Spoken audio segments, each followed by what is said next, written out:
Tib says about the beating of a wife, and he quoted a hadith and the verse of the Qur'an, etc.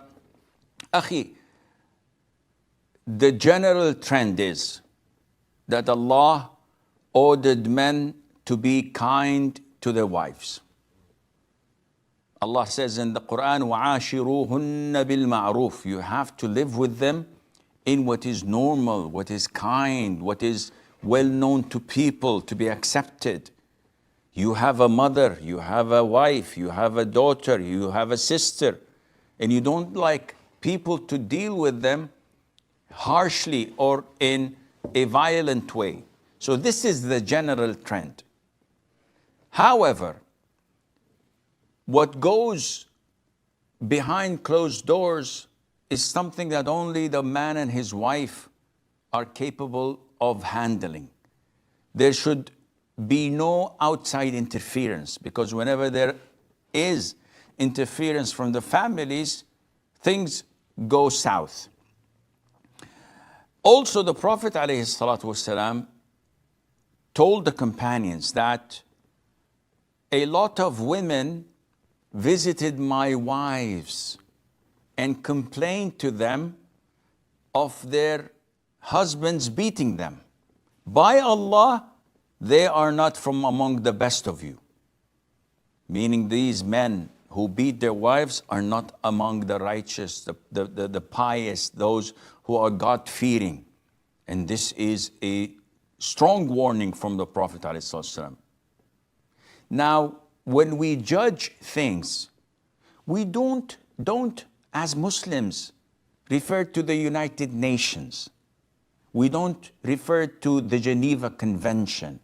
We don't refer to man-made laws made by the disbelievers and the kafirs. We refer to the Quran and the Sunnah. So if you go to verse 34, chapter 4, I'm giving you the reference. وَاللَّاتِ تَخَافُونَ نُشُوزَهُنْ. Those whom you fear their disobedience, their rebellion, what to do with them, the women, then you should advise them.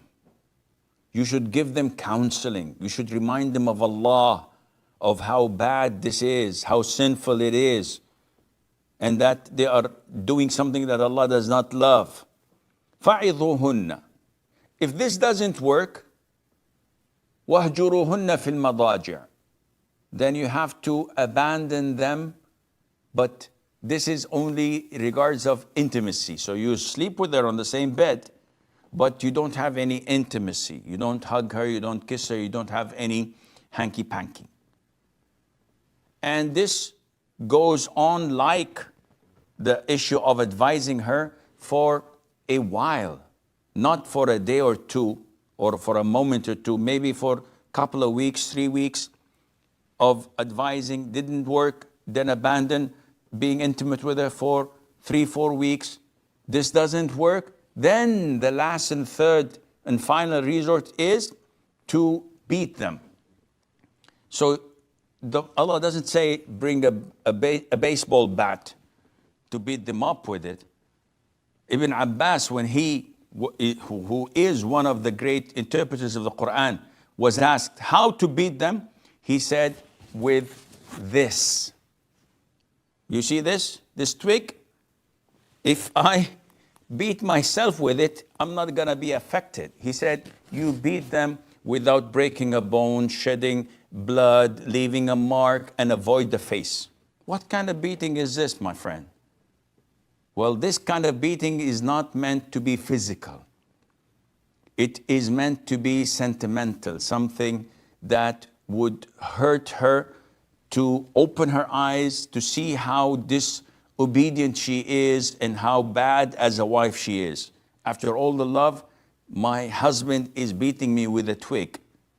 So this kind of beating is a form of reprimand, not slapping her on the face, not slapping her on the shoulder and leaving marks of your fingers on. This is not permissible.